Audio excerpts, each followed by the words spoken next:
你有没有觉得啊，这几年我们看到很多的降准降息、财政刺激，但是经济依然没有起色，股市也提不起劲儿。为什么放水都不管用了？这就要提到一个经济学上的经典概念——流动性陷阱，英文叫做 liquidity trap。所谓流动性陷阱，就是说央行把利率降到很低，甚至接近零了，拼命的向市场投放货币，但是经济主体，也就是企业和居民，就是不花、不投、不动。钱进了系统，但是没有流入真实的经济。经济学家凯恩斯最早提出了流动性陷阱这个概念。后来，日本在90年代泡沫破灭之后呢，就陷入了典型的流动性陷阱的时期。流动性陷阱的三大特征呢，第一呢，就是利率极低，但是呢，投资和消费依然萎靡不振。第二个特征呢，就是出现通缩或者是接近零通胀，物价涨不动，但是大家宁愿存钱。第二个特征就是社会出现了通缩。第三个特征呢，就是货币政策开始失效，放水也刺激不了，形成了货币空转。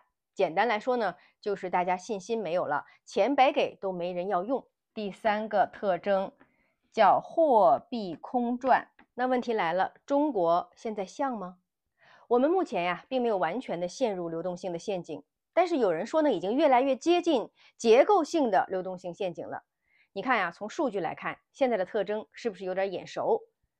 咱们来看一下中国现在的相关数据。首先呢，咱们得看一下社融、社会融资、新增贷款增长乏力，社融不振呢，特别是私人企业和居民端。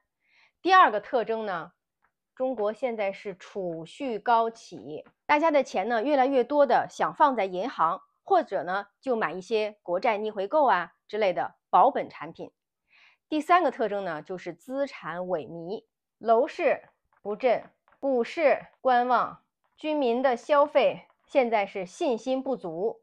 中国的第四个特征啊，现在是央行降息的边际效应在变弱了，甚至有一种央行越放水，市场越冷的感觉。但是咱们和日本当年不同的点是啊，中国的利率现在毕竟还没有降到零。第二呢，咱们还有非常强的政府调控能力，包括地方的基础设施建设，还有国企可以带头啊，行政信贷等等。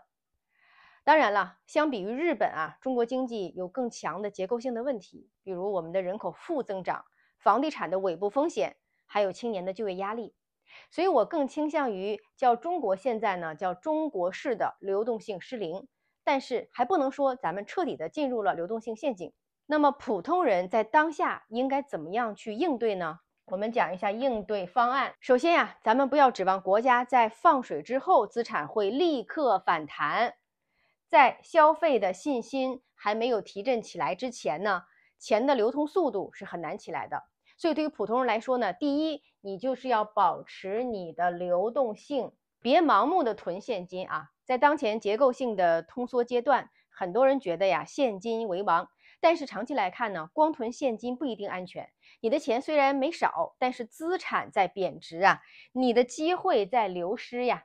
这其实呢是另外一种的隐形亏损。第二呢，在投资方面呢，我们还是要关注高分红、现金流稳健的资产。第三点，更重要的是，我们要关注拐点，而不是等政策刺激。总结一下啊，流动性陷阱呢，不是社会上真的没钱了，而是大家的信心冷却加上资金失效的双重困局。中国现在呀，正处在一个不典型但是有点危险的临界点。别着急乐观，也别悲观到底，理解趋势的逻辑，才能找对自己的节奏。今天的板书呢，就放在这里了，方便大家截图收藏。我们下期见。